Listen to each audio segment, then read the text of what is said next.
MVP merupakan tanda bahwa Anda menjadi pemain terbaik di NBA musim itu. MVP juga tidak harus berasal dari tim nomor 1 di regular season, karena MVP diukur dari seberapa bernilai pemain tersebut terhadap kesuksesan suatu tim di regular season. Bila Anda sudah menang MVP, tentu akan lengkap bila Anda sekaligus memenangkan cincin juara di musim yang sama.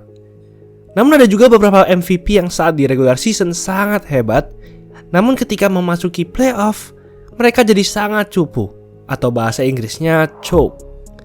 Dalam episode kali ini, kami akan membahas 6 MVP NBA yang jadi cupu saat playoff. Sebelum lanjut, jangan lupa like dan subscribe ya. Simak ulasan berikut ini. Yo guys, buat kalian yang mau cari-cari jersey basket, langsung aja cek sosmed @easysportswear.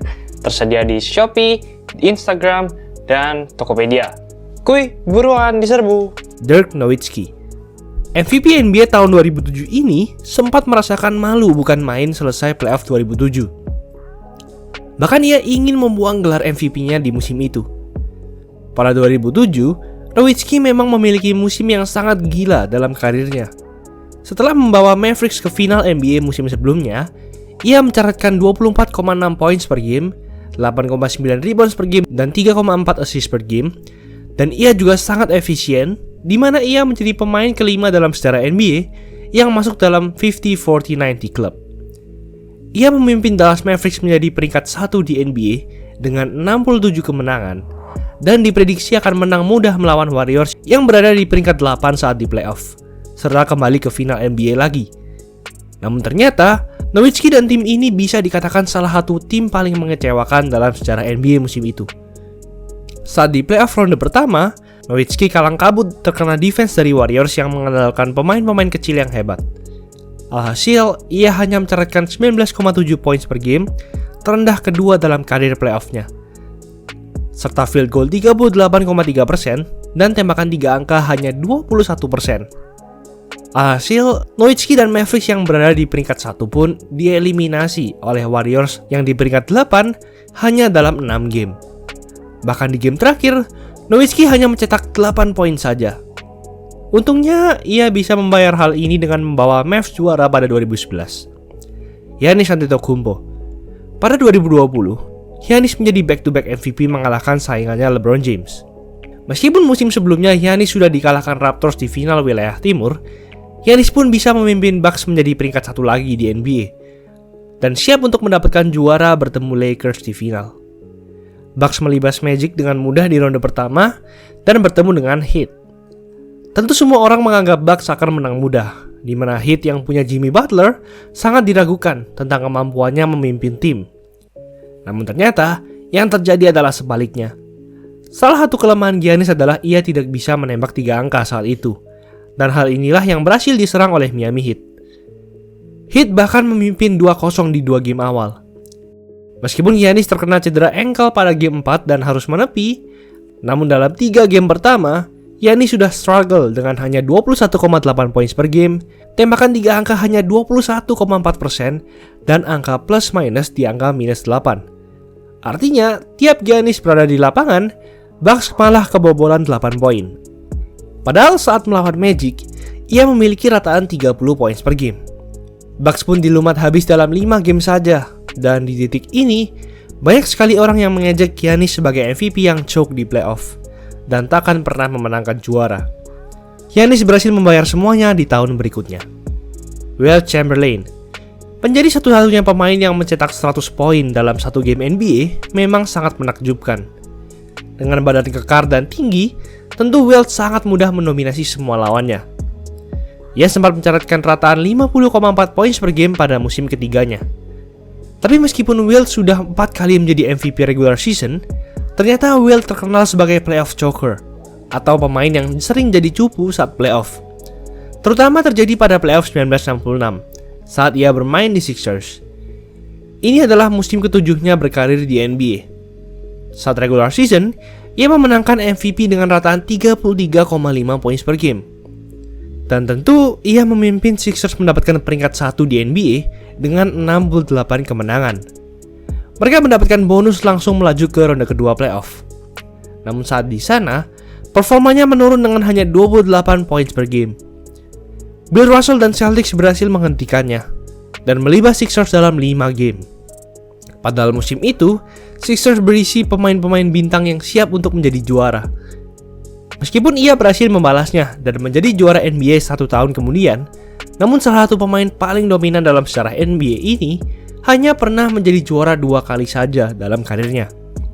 Karl Malone. Karl Malone hampir saja memenangkan 3 kali MVP beruntun kalau MJ tidak mendapatkannya pada tahun 1998. Musim 1997 dan 1999, Karl Malone menjadi MVP NBA. Terlebih pada musim 1999, ia menjadi MVP NBA di umur 35 tahun, menjadi MVP tertua dalam sejarah NBA. Meskipun menjadi pemain yang tidak pernah luput dari playoff setiap musimnya dalam karirnya, serta menjadi pencetak poin terbanyak ketiga dalam sejarah NBA, namun saat di playoff, performanya selalu ciut. Saat di final melawan Bulls pada 1997, Karl Malone struggle dengan free throw-nya yang hanya 60%, padahal di regular season presentasenya 72%. Malone juga tidak berhasil memasukkan 2 free throw-nya saat menyisakan 9 detik di game 1, di mana hal itu bisa memberi Jazz kemenangan. Jazz pun dilibas dalam 6 game, padahal fans Jazz sudah meracuni Jordan pada game 5. Pada 1999, Malone bahkan tak bisa memimpin Jazz melewati ronde 2 playoff, di mana mereka dikalahkan Blazers. David Robinson. Era 90-an adalah era terbaik di NBA, sekaligus era banyaknya center-center hebat yang tersebar ke setiap tim. Namun dari antara semua center tersebut, David Robinson adalah yang terbaik, di mana ia memenangkan MVP regular season musim 1995 dengan rataan 27,6 poin per game, 10,8 rebounds per game, dan field goals 53%, serta memimpin Spurs menjadi peringkat 1 di liga dengan 62 kemenangan. Tentu ia sangat haus akan juara. Spurs mensweep Nuggets dalam 3 game pada ronde pertama. Spurs juga mengalahkan Lakers di ronde kedua dalam 6 game. Robinson dan Spurs berhasil melaju ke final wilayah barat dan bertemu dengan Hakeem Olajuwon. Dan ini tentu menjadi duel yang sangat menarik, di mana Hakeem Olajuwon adalah MVP NBA musim sebelumnya. Namun ternyata David Robinson benar-benar dibuat kalang kabut oleh Olajuwon.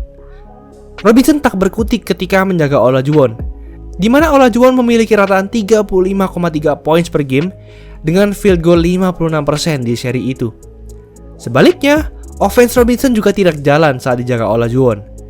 Robinson hanya mencatatkan 23,8 points per game dengan field goal 45%. Sejak ini, Robinson pun terkenal sebagai playoff choker. Di musim sebelumnya, ia juga pernah mencetak 71 poin, namun ia tidak berhasil membawa Spurs melaju ke ronde kedua. Robinson pun baru menjadi juara pada musim 1999, musim ke-10-nya berlaga di NBA. Stephen Curry.